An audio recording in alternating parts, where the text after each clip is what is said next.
is Jeanne Ives, and once again, Governor Pritzker proved he is more interested in political stunts than serious policy. This time, the issue is gerrymandering, the process of drawing political districts to favor the party in charge, a process that both Democrats and Republicans partake in. The national attention on the topic and Pritzker's harboring and support for Texas Democrats is welcome, now making gerrymandering a household word and the hypocrisy of Illinois Democrats exposed across the nation. Last Sunday, about 30 Texas Democrats fled to Illinois to prevent a quorum during a special session in Texas in which the primary focus is an unusual but legal mid-decade redistricting plan. After the private chartered plane landed, they immediately proceeded to DuPage County for a press conference with Governor Pritzker. I was there, and here is part of what Governor Pritzker said. Let me be clear. We passed a map in Illinois that follows the Constitution, and that is not what Governor Abbott is trying to do in Texas. We believe that the people of Texas deserve to have fair representation and not to have the game changed in the middle of the decade. There already is litigation about the original map that they put in place. Now they want to change it again. That, no doubt, will end up being litigated, too. But let me be clear that they are attempting to cheat. And, you know, I think we all know Donald Trump is a cheater. Yeah.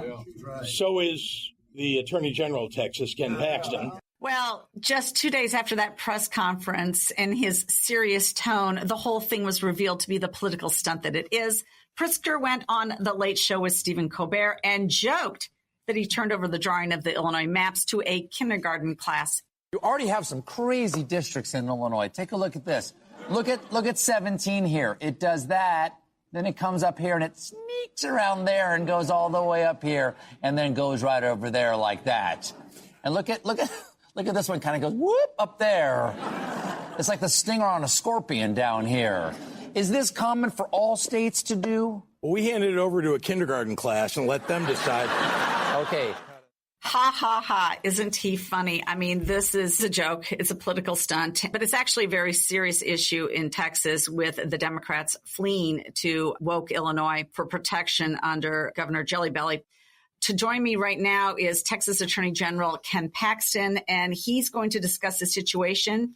And first of all, Mr. Paxton, can you respond to Pritzker's remarks that you're cheating and explain how this mid-decade redistricting, while unusual, is not unprecedented?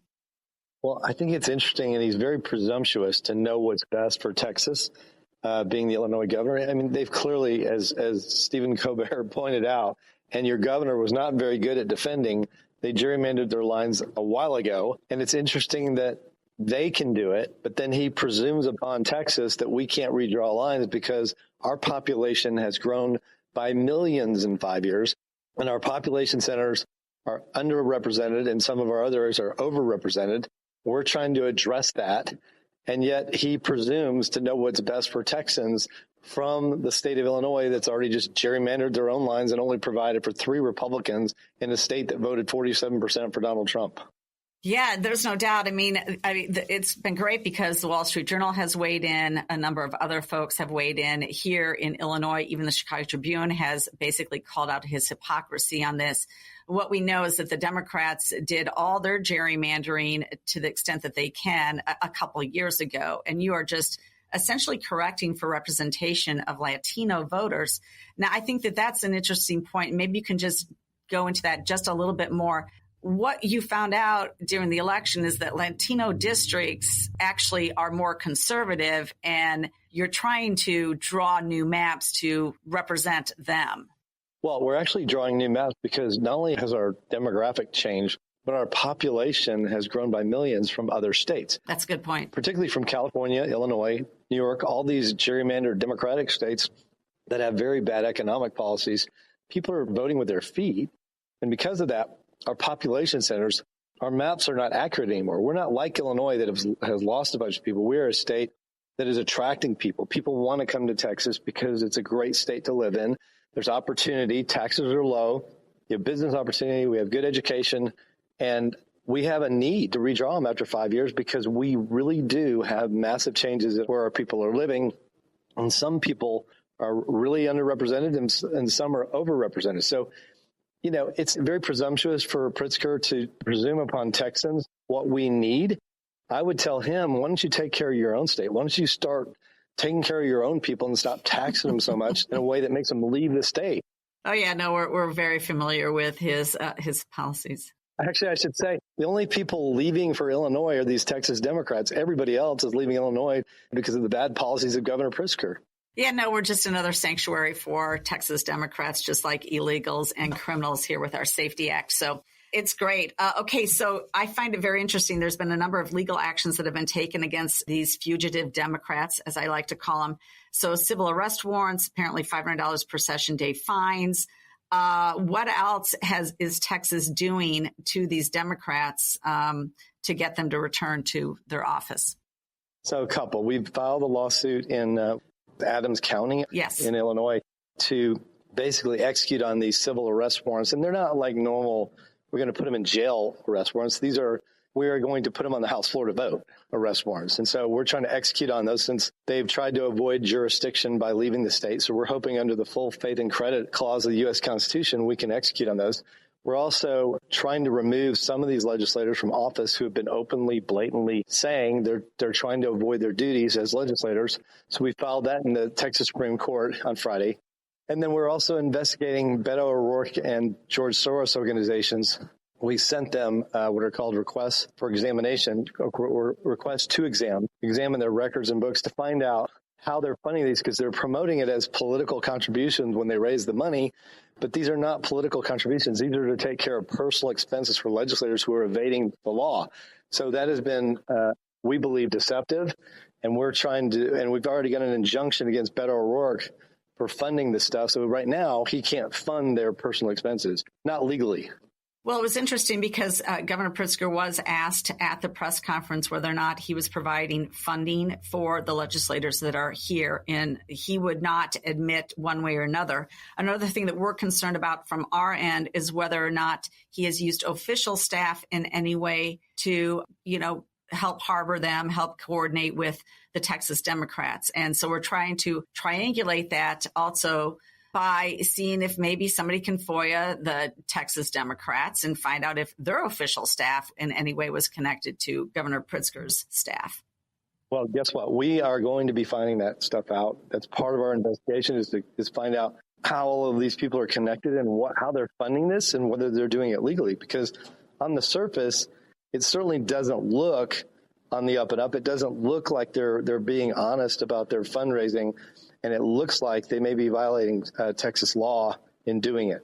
Okay, so you filed the lawsuit in Friday in Adams County of Illinois to essentially domesticate these civil warrants, which would compel the Democrats to return or face further action. What is the next step? What would be the further action now that you filed this Illinois lawsuit?